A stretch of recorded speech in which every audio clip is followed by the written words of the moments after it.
con más informaciones. Grupos populares, sindicales, choferiles y empresariales continuaron protestando frente al Congreso Nacional en rechazo a la reforma fiscal que fue aprobada hoy en segunda lectura por los diputados. Nuestra compañera Mayra Ogando es quien amplía la siguiente información. En medio de un candente sol y acoplados por la música de protesta que dejaban sentir en todo el área, los grupos que fueron a piquetear frente al Congreso Nacional en contra de la aprobación de la reforma fiscal no lograron sus objetivos. Los diputados aprobaron el proyecto sin modificar. En medio de un cerco policial y militar destacado en todo el área del Congreso para preservar el orden y evitar nuevas agresiones a legisladores, los manifestantes permanecieron ahí hasta luego de que fuera convertido en ley el paquete fiscal. Entonces decimos que no, le decimos a los congresistas que están a tiempo de rechazar.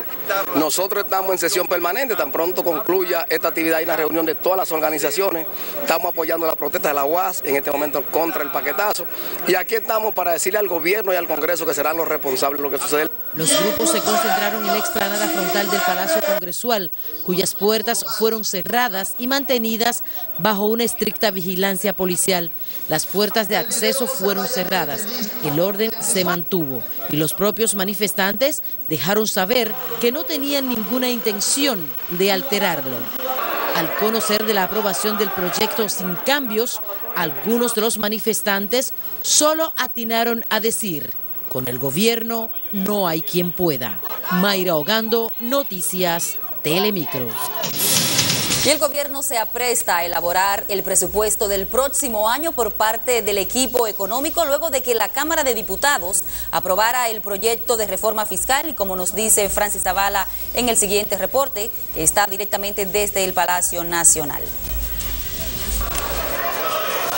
Aprobada la reforma fiscal en el Congreso Nacional, ya el gobierno se apresta a preparar el presupuesto nacional y aún las autoridades del gobierno no han revelado el monto del cual será elaborado este año. Temístocles Montaz, ministro de Economía, Planificación y Desarrollo, revela que con la aprobación de la pieza, la evaluación de la economía por parte del Fondo Monetario Internacional, la elaboración del presupuesto está a un paso de ser una realidad. Entramos en la fase de elaboración del presupuesto. Posiblemente las próximas semanas al presidente se le entregará un primer informe de lo que pudiera ser el presupuesto, la semana que viene. Y entonces, a partir de esa reunión con el presidente, donde se le va a presentar a él lo que pudiera ser el presupuesto, entonces vamos a recibir ya la autorización del presidente para elaborarlo de manera definitiva. El funcionario económico estimó que en enero será firmado el acuerdo stand-by entre el gobierno y el fondo, lo que dependerá de los encuentros entre ambos organismos. Se está haciendo ahora. Y obviamente a partir de esa revisión es que estaremos en condiciones en enero, porque esta revisión ahora la conocerá el fondo en enero. A partir de ahí estaremos en condiciones de ver si vamos o no vamos a un acuerdo con el Fondo Monetario. El ministro de Economía, Planificación y Desarrollo explicó que grabar las compras por Internet en el proyecto de reforma fiscal no fue idea del gobierno, sino de un grupo de empresarios y según él, esto está contemplado en la ley. El ministro de Economía, Planificación y Desarrollo, Temístocles Montaz, aclara que no fue el presidente Danilo Medina quien propuso que se introdujera en la reforma fiscal grabar las compras por Internet, sino la comisión que estudió en la pieza en el Congreso Nacional. El ministro también aclara que de grabarse las compras por Internet no es ilegal. En el Palacio Nacional, Francis Zavala, Noticias Telemicro. El Ministerio de Salud Pública investiga la muerte por dengue y cólera de 2 personas en circunstancias separadas. Ayer miércoles falleció en el Hospital Luis Eduardo Aybar un joven de 16 años que tenía varios días ingresado con sospecha de dengue. Sin embargo, no fue atendido a tiempo, según denunciaron sus padres. En tanto, el viceministro de Salud Colectiva, Rafael Chifino, explicó de otra defunción con sospecha de cólera. Don, venga, Caco. Pero este reporte lo tendremos el próximo martes ya completo, porque no podemos decir que esos 2 casos son dengue. Sabemos que son 2 muertes con diagnóstico sospechoso de dengue, pero no es que dengue. Ya estamos prácticamente. Hasta la semana epidemiológica número 44 había más de 6.000 personas afectadas por el dengue en todo el país y un registro de 27 defunciones. No obstante, el cólera sigue provocando muertes en el territorio nacional, alcanzando la cifra de 48 personas según fuentes oficiales. Y ante los casos precisamente registrados de dengue en la provincia de Espaillat, las autoridades y organizaciones se unieron para lanzar una jornada de prevención de la enfermedad. La campaña busca distribuir casa por casa al menos 16.000 envases de cloro, principalmente en las comunidades de El Paso, La Lambada y San Víctor, donde se ha detectado casos de dengue. Las autoridades y las entidades que participan en la jornada entregan a los residentes de Moca y toda la provincia de Espaillat materiales educativos sobre la enfermedad. Hasta el momento han sido ingresadas 467 personas con los síntomas del dengue en el hospital Toribio Bencosme, lo que obligó la intervención de las autoridades de salud pública.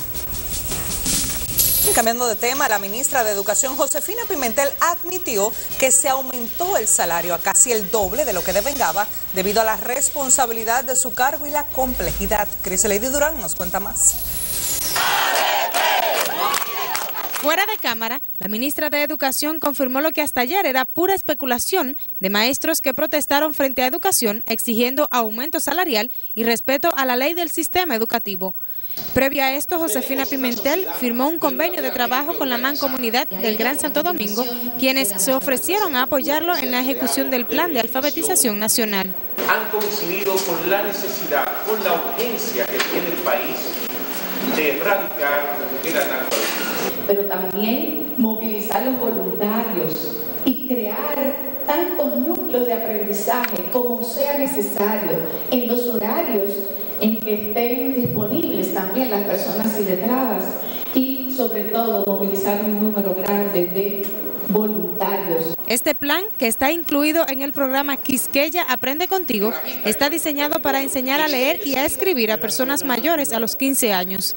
Para jóvenes, adultos y adultos mayores que no han tenido la oportunidad de aprender a leer y escribir en una edad temprana. Según las estadísticas del censo de 2010 que maneja el Ministerio de Educación, a nivel nacional hay 851.000 personas analfabetas, de las cuales 53.206 residen en el Distrito Nacional. Crislady Durán, Noticias, Telemicro.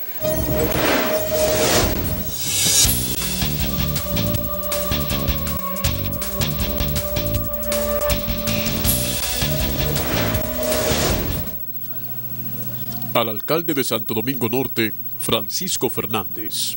Asunto: reparación de cañada en el Edén.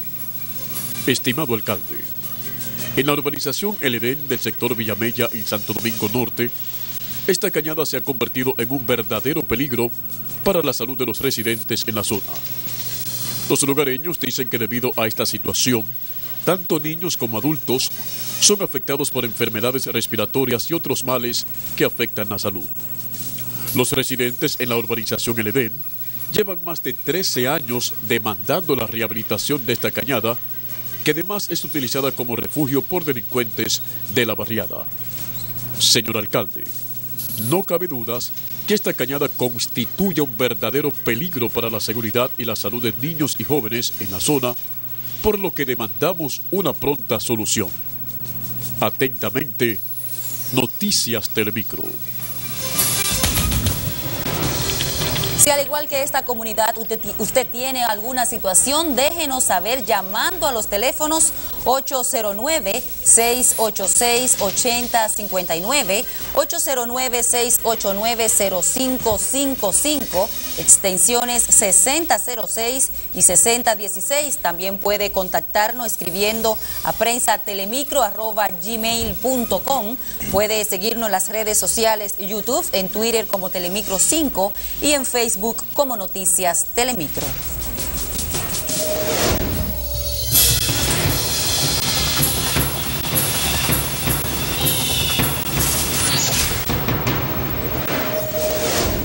En las internacionales, tragedia en Guatemala tras fuerte sismo, casi 50 muertos hasta el momento. Nuestra compañera Anabel de la Rosa nos cuenta más de este fenómeno atmosférico. Buenas tardes, Anabel. Adelante.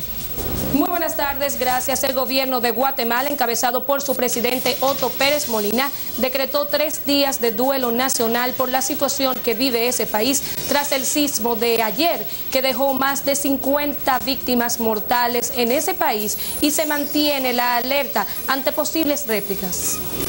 Al menos 48 personas murieron en Guatemala y 150 resultaron heridas en el terremoto de 7,4 grados registrado ayer miércoles, anunció el presidente Otto Pérez Molina en rueda de prensa al dar cuenta de un nuevo balance de la tragedia que dejó más de 17.000 afectados.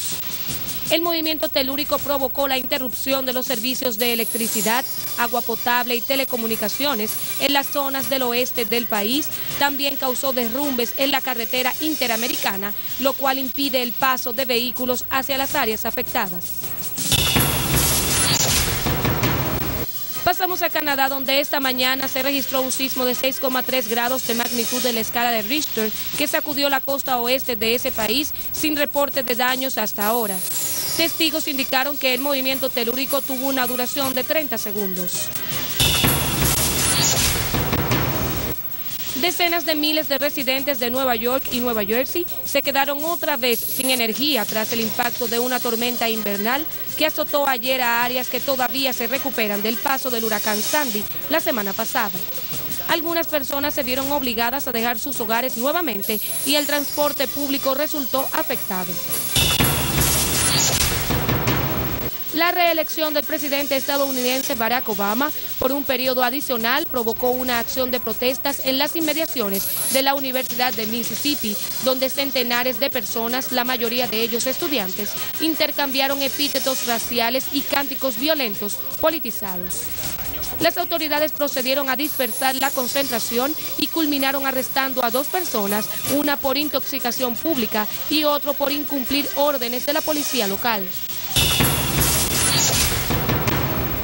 El presidente sirio Bashar al-Assad rechazó que vaya a abandonar el poder y reafirmó que permanecerá en su país pese a la presión internacional para que renuncie como solución al conflicto armado en esa nación. En una entrevista para un canal ruso se abordaron temas claves como la situación actual de ese país, las posibles soluciones del conflicto armado y el rol de la comunidad internacional, entre otros. Y el gobierno de Colombia y las Fuerzas Armadas Revolucionarias de Colombia preparan el terreno en La Habana, Cuba, para las conversaciones sobre el proceso de paz. Se espera que las negociaciones previstas a partir del 15 de noviembre pongan fin al largo conflicto armado que vive el país suramericano. Los representantes de la guerrilla y del Ejecutivo colombiano se reunieron ayer para tratar los detalles logísticos de cara a la próxima conversación formal. Tras la apertura del proceso en Oslo, Noruega, las partes acordaron trasladar permanentemente la mesa de negociaciones a la isla de Cuba. Es toda la información que tengo. Regreso con ustedes al Centro de Noticias con más informaciones locales. Muchísimas gracias, Anabel, por estas informaciones del mundo. Claro que sí, amigos. Ahora nos vamos a una pausa. Cuando regresemos, protestas en la UAS contra